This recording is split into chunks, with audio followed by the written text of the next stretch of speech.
নমস্কার, কেমন আছেন সবাই? আমার চ্যানেলে আপনাদের সবাইকে স্বাগত। এই যে আজকে সকালে আমার ছুটি, কারণ মেয়ে বানাবে জলখাবার, তাই গাছ থেকে কারি পাতা পেড়ে নিয়ে চলে এসেছে। করবে আজকে চিড়ের পোলাও।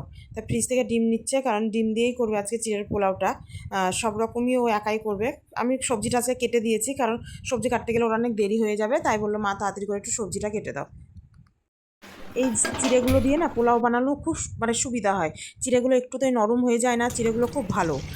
তাই এখানে চিড়েটা ভালো করে জল দিয়ে ধুয়ে নিয়েছে, ধুয়ে নিয়ে একটু রেখে দিয়েছে, তাহলে বেশ একটু নরম ভাব হবে, নাহলে শক্ত থাকবে। তাই তারপরে এখানে ডিমটা ভেজে নিল, ভেজে নেওয়ার পর এবার একে একে সব সবজিগুলোকে ভেজে নেবে।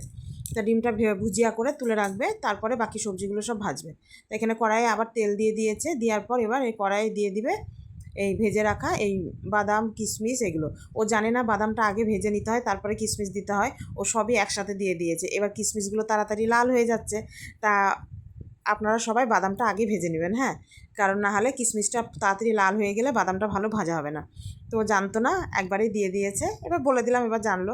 এবার সবজিগুলো সব ভেজে নেবে। সবজির মধ্যে দিয়েছে ফুলকপি, গাজর, আলু, পেঁয়াজ আর লঙ্কা দেয়। তো ও যেহেতু ঝাল খায় না, তাই লঙ্কা দেয়নি। এবার দিয়ে দিল কারি পাতা। এবার এটাকেও বেশ লবণ হলুদ দিয়ে ভালো করে ভেজে নেবে। ভেজে নেওয়ার পর তারপর দিবে ওই ভিজিয়ে রাখা চিড়েগুলো। তো এগুলো ভাজা হোক কিছুক্ষণ, বেশ একটু লাল করে ভাজতে হবে, কারণ আলুগুলো একটু সিদ্ধ হতে সময় লাগবে। তো তাই এতে ক্যাপসিকাম, বিনস সবই দেওয়া হয়, কিন্তু আমার ঘরে ওগুলো ছিল না বলে কিছু দেওয়া হয়নি। যেদিন থাকে সেদিন দিই।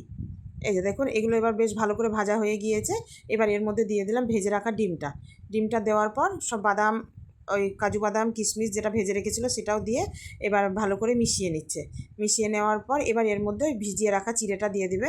তা একবারে চিড়েটা দিলে নাড়তে পারবে না বলে অল্প অল্প করে চিড়েটা দিয়ে মিশিয়ে নেবে, আর তারপর পুরোটাই দিয়ে দিবে।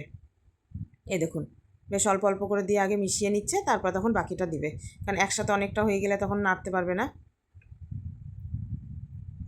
এই যে ভাজা পুরোপুরি হয়ে গিয়েছে, আর ওর বাবার জন্যও কিছুটা তুলে নিয়েছে, কারণ তারপরে এর মধ্যে দিবে এবার চিনি, ঘি, গরম মশলা। ওর বাবা এগুলো খায় না বলে ওরটা তুলে নিয়ে তারপরে আমাদেরটাই ঘি, গরম মশলা আর চিনি দেবে।